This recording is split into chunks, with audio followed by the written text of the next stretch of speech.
দেশ বিদেশ টিভি থেকে হুসেন বলছি। আমার চ্যানেলে সবাইকে স্বাগত। বাংলাদেশের রাজনীতির এখন যে অবস্থা, তাতে বিএনপি মনে করতেছে যে ক্ষমতা তার কাছে পাওয়াটা হলো সময়ের ব্যাপার মাত্র, মানে তারা এক দৌড়ে চলে যাবে নির্বাচন হলে। কিন্তু ব্যাপারটা কি এতই সোজা? নির্বাচন নিয়ে কিন্তু নাটক মঞ্চায়ন হওয়ার জন্য সবকিছু তৈরি। এখন নাটকটা কি হবে এইটা দেখার জন্য অনেকেই উদ্গ্রীব। এখানে নাটকের কুশলী আছেন অনেকেই। এখন নাটক যে হচ্ছে এটা প্রথম সিমটমটা আজকেই দেখবেন খবরের কাগজে লেখা আছে। আমি ইয়েতেও দেখলাম, ফেসবুকে প্রেস সচিব শফিকুল আলমের স্ট্যাটাসটা কি নিয়ে, যে ডক্টর শফিকুর রহমান অসুস্থ, তার সুস্বাস্থ্য কামনা করে, এবং সেখানে তিনি কৌশলে লিখছেন যে সকল দলকে জামাতকে অনুসরণ করার জন্য, তাদের সততাকে অনুসরণ করার জন্য। তো এখন তিনি প্রেসক্রিপশন দিচ্ছেন জামাতকে অনুসরণ করার জন্য। খেয়াল করবেন, মানে তিনি নিজেই কিন্তু জামাত সাইজা গেছেন, এখন জামাতের দিকে আহ্বান করছেন তাদেরকে। তার মানে এটার অর্থ কি দাঁড়ায়? যারা এই যে এনসিপি, যারা তাদেরকে ক্ষমতায় বসাইছে, তিনি কিন্তু এখন এনসিপি থেকে সরে গেছেন। এখন অন্যদিকে যদি বলেন যে জামাতের সততা, তাকে তাদেরকে অনুসরণ করা, তো এর অর্থ কি দাঁড়ায় বিএনপি সৎ না, এনসিপির লোকেরা সৎ না, ইসলামী আন্দোলন বাংলাদেশের লোকেরা সৎ না। আর তিনি বলতেছেন জামাতকে ফলো করতে। তো জামাত তো 1971 সালে মহান স্বাধীনতা যুদ্ধে বাংলাদেশ রাষ্ট্রের বিরোধিতা করেছিল। তো এখন তাকে ফলো করলে তো দেশ বিরোধিতা করতে হবে সামনে। তাহলে কি তিনি দেশদ্রোহী হিসেবে নিজেকে জাহির করতে চাচ্ছেন কিনা? খেলা কিন্তু আরো আছে।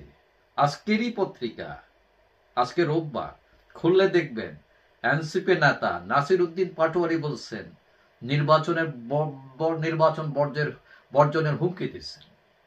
তার মতে এই যে এখন ইসি আছে, নির্বাচন কমিশন, এরা হচ্ছে মেরুদণ্ডহীন। তো এখন এটাতে কি বুঝলেন? মানে বাতাস কোন দিকে যাইতেছে? এইদিকে আবার আওয়ামী লীগও বসে নাই। সবাই মনে করতেছেন যে আওয়ামী লীগ নাই, কিন্তু তারা তো গোপালগঞ্জে একটা বিরাট শটডাউন করলো।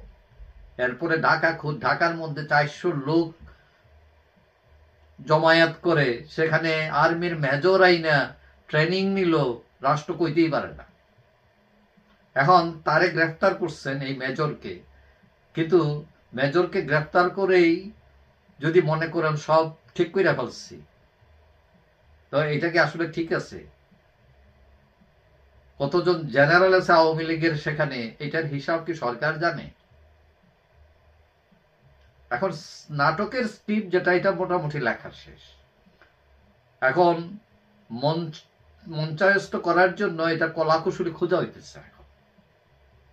এখন ইউনূস সাহেব ক্ষমতা সহজে ছাড়বেন কিনা, তিনি আরো 5 বছর থাকতে চাইবেন কিনা, এটা নিয়ে কোনো নাটক হয় কিনা, এটা নিয়েও কিন্তু অনেকের মনে সন্দেহ আছে। এবং যদি তিনি ক্ষমতা ছাড়েনি, তিনি কিন্তু তার চয়েস মতো ছাড়বেন। তার চয়েসটা কি? মানে যারাই ক্ষমতায় আসুক, তারা তাকে এবং তার সরকারের যে স্ট্রাইকার যারা আছেন তাদেরকে সুরক্ষা দিবে, এই রকম গ্যারান্টি দিয়ে ক্ষমতা ছাড়বেন তিনি, অর্থাৎ তাদেরকে পুরস্কৃত করবেন। তবে এই সব নাটকে যেটা বোঝা যাচ্ছে, যেটা মঞ্চ দিকে যাচ্ছে, তাতে বোঝা যাচ্ছে যে বিএনপির গোল খাওয়ার সম্ভাবনা বেশি। এই যে পিআর পদ্ধতি যেটা বলা হচ্ছে এখন, এই পদ্ধতিতে বিএনপির গোল খাওয়ার সম্ভাবনা বেশি। আবার সরকার বিকল্প পদ্ধতিকেও খুঁজছে, যে এই পদ্ধতি না হলে বর্তমান পদ্ধতিতে কিভাবে তাকে গোল দেওয়া যায়, এইটাও কিন্তু বিএনপি বিরোধী যারা, তারাও সেট আপ করার জন্য তৎপর আছে। ওই যে গাজায় দেখেন না, যেরকম চারিদিকে ঘেরাও করে ফুড সাপ্লাই বন্ধ করে গাজাবাসীকে মারার চেষ্টা করছে, তেমনি বিএনপিকে গাজা বানানোর চলতেছে কিন্তু। এখন তারেক জিয়া, তার কিন্তু কোনো মামলা টামলা নাই এখন। বিএনপির ভারপ্রাপ্ত চেয়ারম্যান, তিনি বিদেশ লন্ডন থেকে ফিরেন না কেন, এইটাও কিন্তু হিসাব করে বুঝছেন ব্যাপারটা। তো আমরা যেরকম ভাবতেছি এখানে সবকিছু আমাদের মতো না, এবং বাংলাদেশে এখনো অ্যাক্টিভ আছে ভারতীয় গোয়েন্দা সংস্থা। সুতরাং আগামীতে যে নাটক হবে, এবং ধারণা করা হচ্ছে 3 মাসের মধ্যে নাটক শুরু হবে। গ্যাঞ্জাম কি এবং কত প্রকার, এগুলো দেখা যাবে 3 মাসের মধ্যে। এবং দর্শক সারিতে বসে আওয়ামী লীগ হাততালি দিতে পারে, এবং এটা থেকে ফায়দা নিতে পারে আওয়ামী লীগ। যাই হোক, নাটক যেই মঞ্চস্থ করুক না কেন, যারাই দর্শক হন না কেন, নাটকটা যাতে দেশের মানুষের স্বার্থে হয়, রাষ্ট্রের স্বার্থে হয়, সেখানে যাতে ষড়যন্ত্র না থাকে, সেখানে যাতে গণতন্ত্রহীনতা না থাকে।